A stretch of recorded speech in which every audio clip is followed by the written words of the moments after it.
Welcome back to Brick by Brick. Today we're going to be going over which LEGO theme is the best to invest in. I'll be going through my LEGO portfolio and giving one example from each theme that I am currently invested in, and I'll be giving the pros and cons of investing in that theme of LEGO. Let's get started with the first one. So this is a LEGO Creator set right here. This is set 40220. I got this one at retail price for $10. And it has 118 pieces. It's got the London double-decker red bus. Has some fun pieces. There's a little advertisement for England there, and then you have a fake movie advertisement for the brick separator. And this has been a pretty good investment. I didn't think it would be that great, but I think because it depicts such a famous, iconic car, in this case, the double-decker bus, that it ended up being a great investment. So I'm going to hold on to this one for a little while longer. That set is one of my oldest, if not my oldest, LEGO investment, so it's worth keeping on for a little bit, especially since it's not worth too much. Next up, we have set 75939. This is the only Jurassic Parks that I have.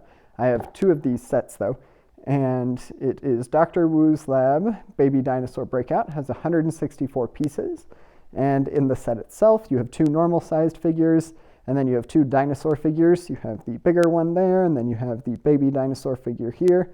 There's some fun pieces in this set. And for a relatively inexpensive set, it's got a lot of functionality. You can break the door there, and you can, there's like an egg incubator thing that you can open. And that's why I think this will be a pretty great investment. Also, Jurassic Park has got somewhat of a following, probably not as much as, say, Star Wars or Harry Potter, but I'll be going over the benefits of investing in those sets later on. Next up, we have the Speed Champions line. So I have 4 of this set, but this is the only kind I have. And cars usually end up being great investments. So hopefully this will end up being a good investment, and we'll continue that legacy of LEGO cars being good investments. And it hasn't retired yet, so I don't have a lot of data on how well this set in particular will do, but I have a pretty good feeling that it'll end up being a good investment. Most of the LEGO Speed Champion set LEGO has made in the past have ended up being great investments, and I'm guessing that trend will continue. Next up, we have this LEGO Harry Potter set. This is LEGO Aragog's Lair. Has 157 pieces and is set 75950. I bought these between $9 and $12, and they are now worth, some of them over $45, around $45, some a little less, a little more.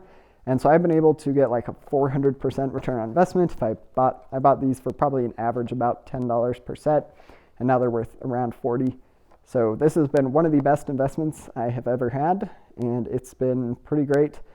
It has these 2 minifigures. You've Ron and Harry. It's got the giant spider figure and some smaller one-piece spider figures. And I think it's a very iconic scene, and it's I believe it is the smallest set in the LEGO Harry Potter line, and generally those end up being better investments because smaller sets generally are going to go up in value a lot more than a bigger set, percentage-wise, but you'll have to buy and sell a lot more of these smaller sets in order to make the same amount of money from if a big set had doubled in value. So those are the benefits of buying Harry Potter sets. Next up, we have this limited edition set.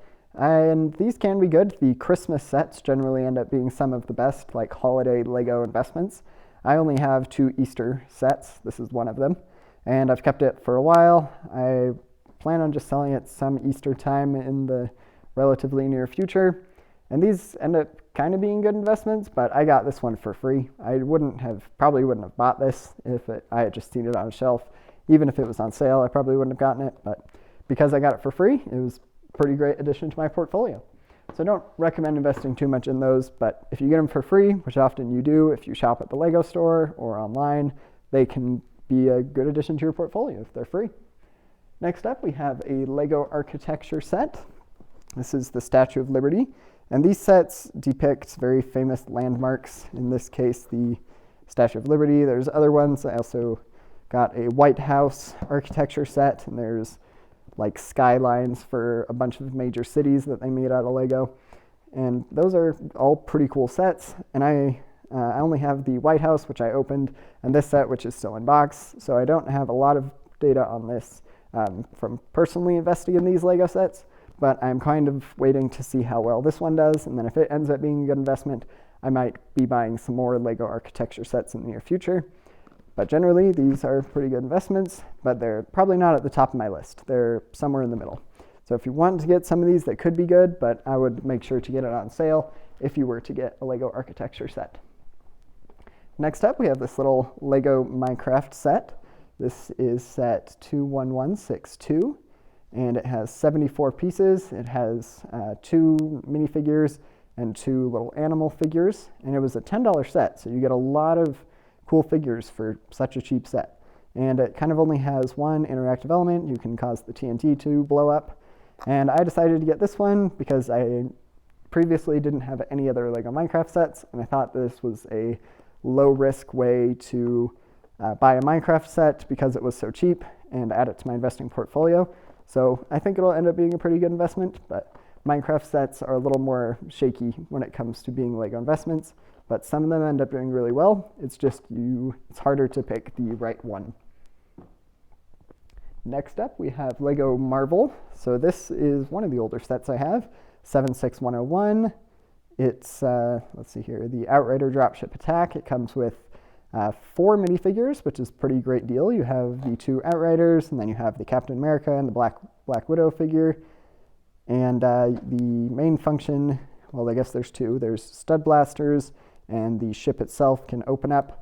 And I thought that this would be a good investment because of how many great minifigures it has, but unfortunately, this set hasn't really gone up in value at all. It's still worth pretty much about the same that I bought it for. So I wouldn't recommend buying many Marvel sets, especially if you're new to Lego investing. Marvel is one of the harder themes to invest in, so I wouldn't recommend getting these. But if you're able to, if you have some more experience, some personal experience, or you're willing to go through the data and see which Marvel sets have done well historically, then you can look for those indicators and they can end up being good investments. There have been some sets that have done well, like the Helicarrier and the, let's see here, Tony Stark's The Avengers Tower, and a couple other have done pretty well, but it's a little harder to find the right investment when it comes to Lego Star Wars. Next up is the Lego Super Mario line. So I have 2 of these. This is the starter pack set. And in order to interact with the Lego Mario sets kind of at all, other than just as normal Lego building blocks, you need the Mario figure right here, which is a major reason why I decided to buy this set, because it comes with the Mario figure, which is pivotal to all the other Lego Mario sets. And you can also buy a Luigi figure that comes in a set about this price and size, but the Mario one came out first, so I decided to get him in this starter course set. And so it's pretty much only because of that Mario figure. And there's some kind of iconic villains here in the set itself. You have the Goomba and Bowser Jr., which also helped add to the value of the set. And there isn't a lot of data on these Lego Mario sets and how well they end up being as investments. So I'm going to wait probably another year or 2 before I end up selling this one. And we'll see if it turns out to be a good investment. And if it does, I bet that Lego will keep making these Super Mario sets for quite a while if they still have a lot of popularity. So I might end up buying some more in another year or 2. Next up, we have this Brickhead set. This is the Statue of Liberty set. It has 151 pieces and is set 40367. And I only have this one Brickhead set, but I am planning on getting more of them. They have been good investments. They just depict like brick-built figures that are popular or iconic landmarks. In this case, you have the Statue of Liberty, and they have them for pretty much every theme. There's Harry Potter brickheads, Star Wars brickheads, Marvel brickheads. They're all over the place. And if I were to get more of these, I would probably buy some Star Wars brickheads figures, because Star Wars generally ends up being a safer investment, which is the one we'll be going over now. So Lego Star Wars is by far my preferred investment theme. They are some of the safest investments I have had and that I have in my portfolio right now. And they generally end up being great investments. You can almost pick any Lego Star Wars set, and in the long term, it'll turn out to be a great investment. If you want to make some more money from investing in Lego Star Wars sets, you can pick out the specific sets that are likely to be better investments. And one of those sets is this one right here. Lego set 75301, Luke Skywalker's X-Wing fighter, comes with 474 pieces, and 3 minifigures and an R2-D2 figure. And I think that this one is going to be one of my best LEGO Star Wars investments because it is such a famous scene. The X-Wing in the Death Star is one of the most famous scenes in Star Wars. And it has a great minifigure selection of iconic, great minifigures. And it also has some like spring-loaded shooters that add to its value, which is why I think this set will end up being a great investment, and why the Star Wars line is my favorite LEGO theme to invest in. I also have this set, and this is the LEGO Slave 1 20th Anniversary set. Set 75243 has 1,007 pieces, and it has more than doubled in value. And so this is just one example of a Star Wars set. You probably won't want to invest in this one now because it's been retired for a while. And like I said, it's worth quite a bit more than it was when I bought this on sale. But if you can look for like iconic spaceships like this or the X-Wing, that they will generally end up being great investments. Thank you for watching. If you have any questions, feel free to let me know in the comments. And don't forget to like and subscribe. Thanks. Bye.